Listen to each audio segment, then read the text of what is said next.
go, go, go, go, go. So yun, magandang araw sa lahat. Welcome po dito sa aking channel. So, yun, mga kaurag, bago magpatuloy sa video na to, gusto ko lang pasalamat sa lahat ng followers.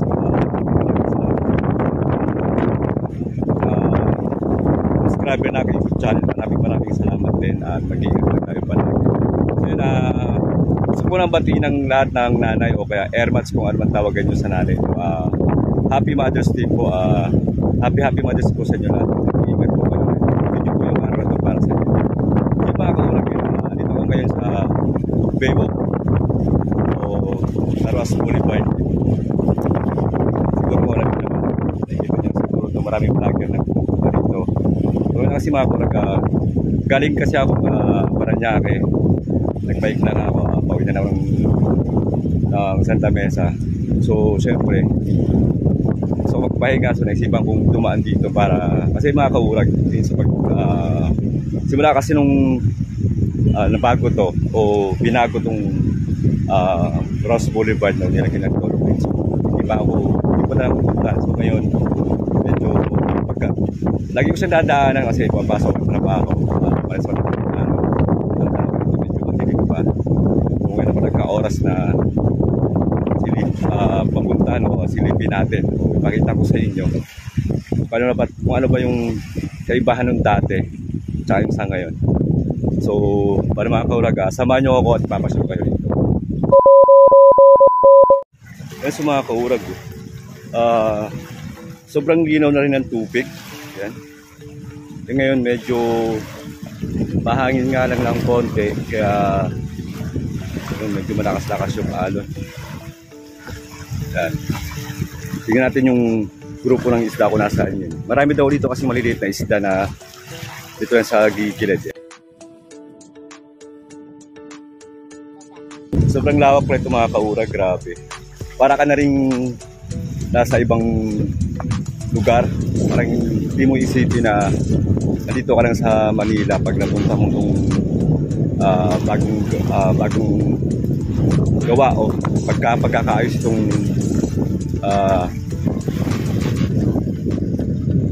Manila Bay.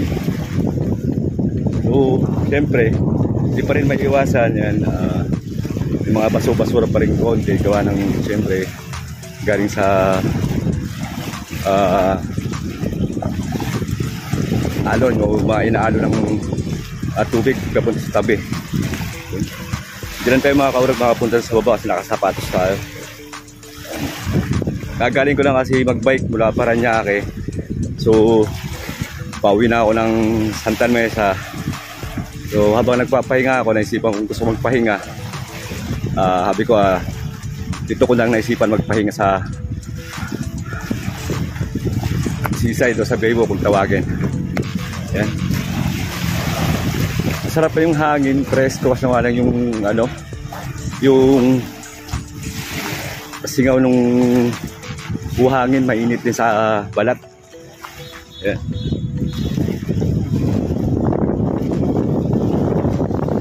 So yun nga lang, pwede naman siguro dito maligo. At nga lang, parang may napansin ako dun sa pagpasok ko sa entrance kanina, parang hindi bata pwede paliguan.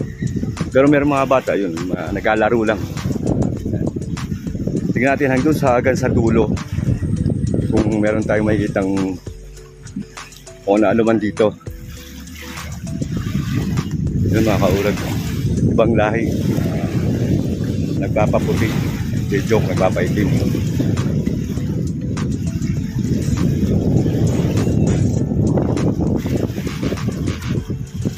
Sarap lang dito, so nga lang yung punta ko, anong oras na ba to? 2:00 na ata ng hapon. Ay mga pogi, kain na kayo dyan.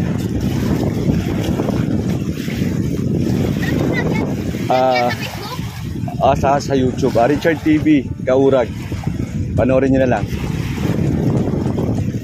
Meron din dito papahinga din ng pasyal-pasyal.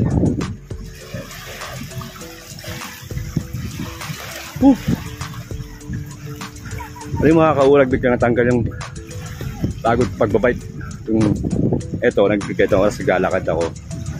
Parang sarap ng hangin na mano sa katawan ko. Kasi malamig na din siya. Kuha lang dito sa lugar na to, medyo mainit kasi yung gawa ng singaugi ng ng buhangin. Yan. Mapapansin yung mga kurag yun. Hindi naman siya talaga ganong kapino yung buhangin na nilagay. Yan. Siguro kasing laki ito ng butil ng munggo. Hehehe. So, lakad-lakad pa rin tayo hanggang sa dulo. Tignan natin doon. Paano bang mayroong makikita dito habang naglalakad. Big shoutout nga pala sa mga ka-work ko dyan sa GTPL. So, hindi ko na isa-isahin. So, alam nyo na kung sino kayo. Mag-ingat lang palagi sa work. Yun. Okay.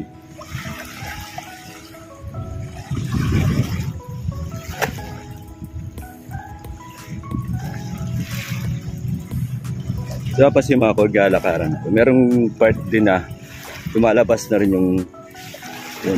yung buhangin na itim. So ito siguro yung unang tinambak nila o pinatong bago yung puting buhangin. Yan. Medyo mahangin kasi, medyo malakas yung hangin.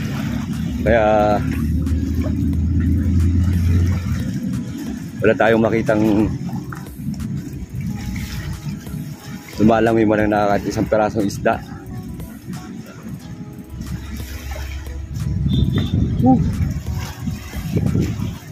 Siguro masarap dito maglakad-lakad sa umaga.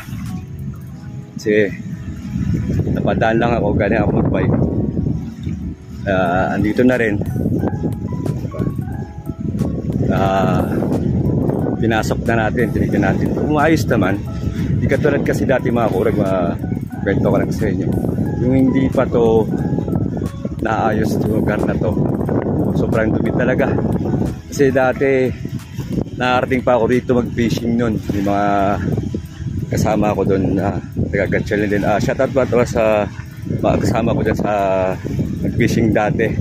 Sila Conrad Haro, Talanya, yan, tsaka si Joey Sereles.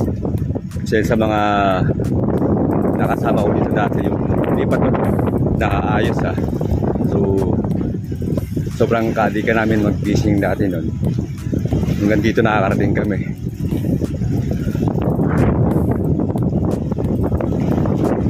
Sa mga kurag yung lugar ng Isaunan, dito Philippine Navy.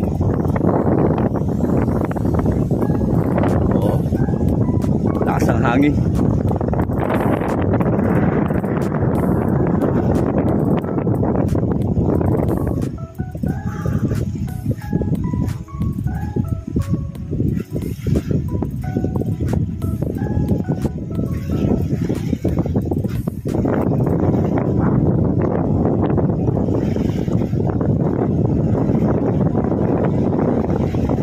Ay. Shoutout sa mga nanay natin dyan, nag-celebrate ng Happy Mother's Day po sa inyong lahat. Mag-iingat lang po palagi sa mga araw-araw na ginagawa natin. Happy Mother's Day po ulit sa mga nanay, ermats o ano man tawag sa iba. Happy Mother's Day po sa inyong lahat. Makaurag, kalakas ng hangin. Pero lakad lang. Kamay natin yan.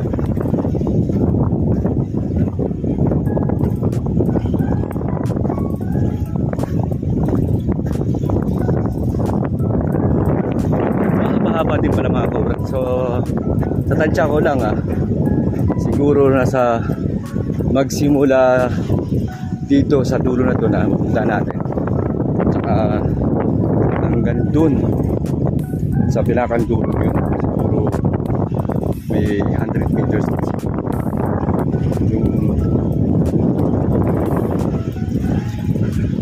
ginawa nila dito.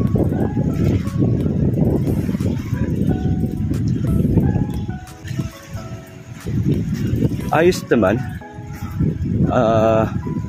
Kahit pa paano ang laki ng pinagbago. Tsaka nawala na yung amoy basura. Dati kasi mga kaurag yung hindi pa ito nagagawa o hindi pa ito naaayos. Pag minsan nakapasyal din ako dito, pero matagal na yun, hindi pa ito nagagawa na. So nandun ka pa lang sa gilid lang yun. Ayan. Amoy mo na yung naamoy mo na yung amoy basura, parang sa tubig ang bawang tubig, parang yun.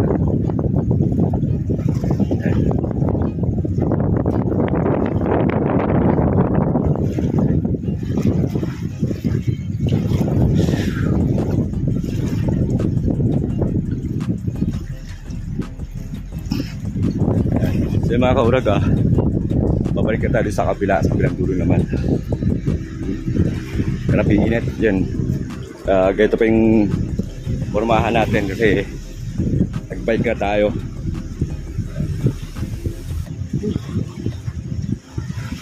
Alam mga kaurag, masarap dito siguro pumasyal sa umaga bago sumikat si haring araw. Kasi pag nitong oras sobra grabe init din. Tsaka syempre kailangan punta ka dito, may partner ka, may ka holding hands pa. Di tayo wala, tamang mag-isa lang, diba? So okay lang yan, kahit nag-iisa, enjoy lang. Pero okay na rin. Solid naman yung ginastos ng gobyerno sa pagpapa-ayos nito kasi maganda naman yung kinalabasan, maayos na tignan. Hindi na tulad ng dati na sabi ko nga na puro basura, ang itim ng tubig. Ngayon okay na. Hindi ko sasabing 100% okay na. Mga sa rate ko mga kaurag, so pwede nang hanggang 8. Diba kasi, diba, alam ko naman na marami sa atin na laking probinsya na sanay sa magandang puntahan na lugar, lalo ngayong summer. Kasi mga bakasyon, hindi go swimming, diba? Ito kasi parang bawal na mag-swimming. Parang wala lang, ikot-ikot ka lang, picture lang siguro. Yun ang ano dito. Yes, sa wakas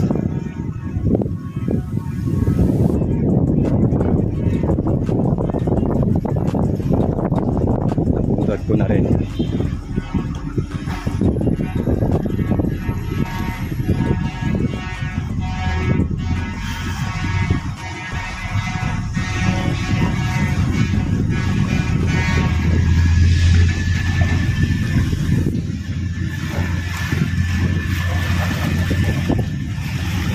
Wala tayong makita ang isda mga kaurag kahit isa.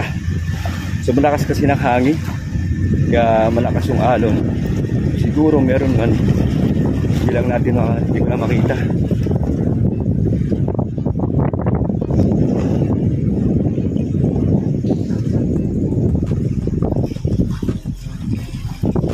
Ngayon mga kaurag, marami na yun picture dun. So kahit sobrang init ng haring araw, marami pa rin talagang pupunta para makita tong lugar o kaya mapasyalan. Kasi ang laki nga rin ng talagang pinagbago dito ng dati. May itim yung tubig,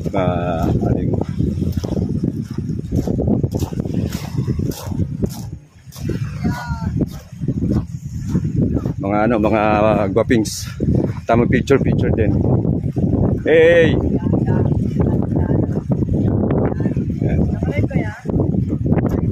Hindi, nag-vlog lang ako. So mga kaurag, mga bata. Isa sa payong, nakikita natin sila. Sobrang init kasi mga kaurag. Ako naman kasi naka-protection. Kaya okay lang din.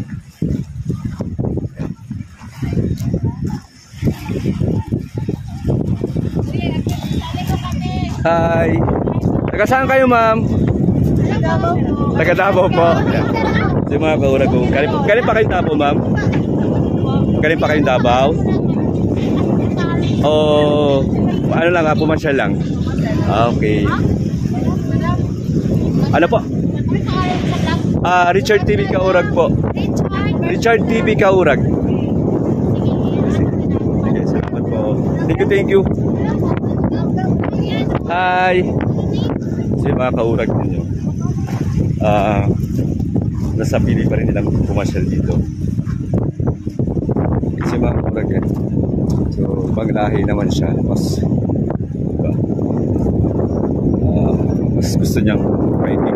Tayo, takot tayo mag-fighting. Siya gusto mag-fighting.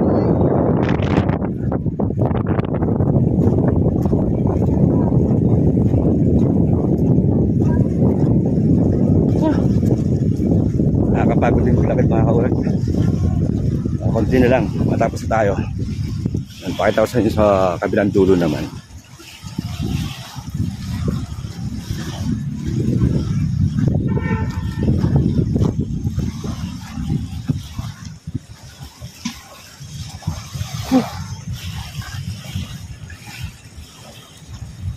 Grabe init. Yun. Tayo sa kabilang dulo naman tayo. Dito sa mga kaurag sa pinakang dulo. Siguro hindi pa naman siya ganun, sabi ko hindi pa naman siya 100% na sigurong tapos na. Ayan. Puro rin siya mga ano pa. May mga bato-bato pa, malalaking bato.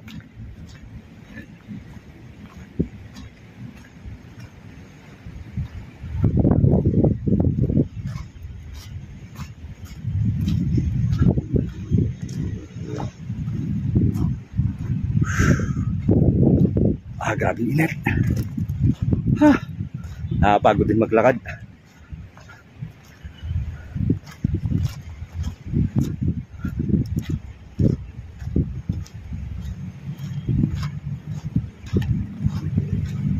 So mga kaurag, ito na yung pinakakandulo. Simula doon, puro na siya mga bato. Tapos may korto na lang na hanggang dito lang yung pwede yung mga tao sa lugar sa may kordon na to. So dun sa kabila parang pinagbabawal na rin muna siguro. So ito lang yan. Yung buong pagsimula dito hanggang dun sa pinakandulong pinunta natin. Pwede lang pasyalan o punta ng mga gustong pumunta dito. So yung mga kaurag, para sa akin na okay na. Sobra sulit naman yung ginastos ng gobyerno dito sa pagka-renovate ng Baywalk o diba, paglagyan ng Dolomite. Okay na rin. Laki ng pinagbago. At malinis na rin tignan kaysa dati na sobra. Siguro naman kung sino yung nakaalala naman, hindi pa to ginagawa o inaayos, diba? So, ano mga kaurag, hanggang dito lang muna ulit. Samahan nyo ako ulit sa mga vlog na gagawin ko. Pagpasensyahan nyo naman. Hindi ako gano'n nakapag-upload ng aking mga video kasi busy rin ako sa, siyempre diba, busy rin ako sa trabaho. So araw-araw tayong pumapasok. So minsan lang tayo makapag-upload ng mga videos natin. Kaya pasensya naman. Tsaka maraming salamat sa solid na suporta ng mga followers ko sa FB page. Tsaka subscriber ko ng YouTube channel. Maraming salamat sa inyo sa solid na suporta at tiwala. Maraming salamat ulit at mag-iingat tayo palagi. So para mga kaurag, ganito lang muna.